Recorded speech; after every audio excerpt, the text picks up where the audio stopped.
Welcome to Let Me Fix This. Enjoy the video. In this video, I will explain how to replace a timing chain on a Honda CRV.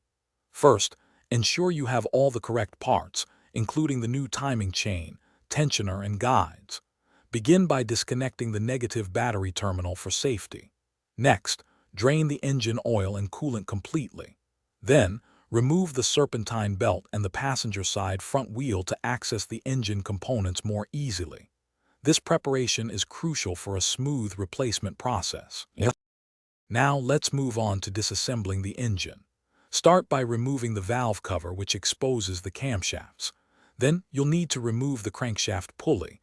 This often requires a special tool.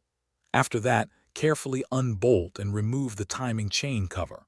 With the cover off, you can now remove the old timing chain, along with its guides and the hydraulic tensioner.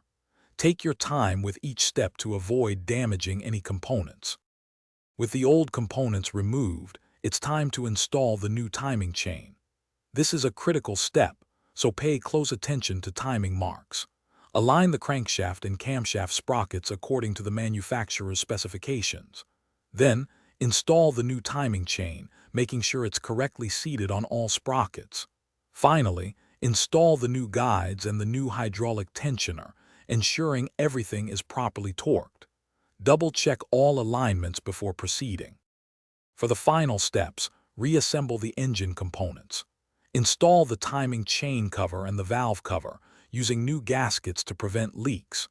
Reattach the crankshaft pulley and the serpentine belt. Refill the engine with the correct amount of fresh engine oil and coolant.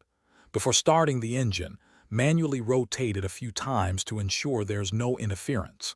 Then, start the engine and check for any leaks or unusual noises. Remember to check the description for a link to little trees, black ice, and other great deals.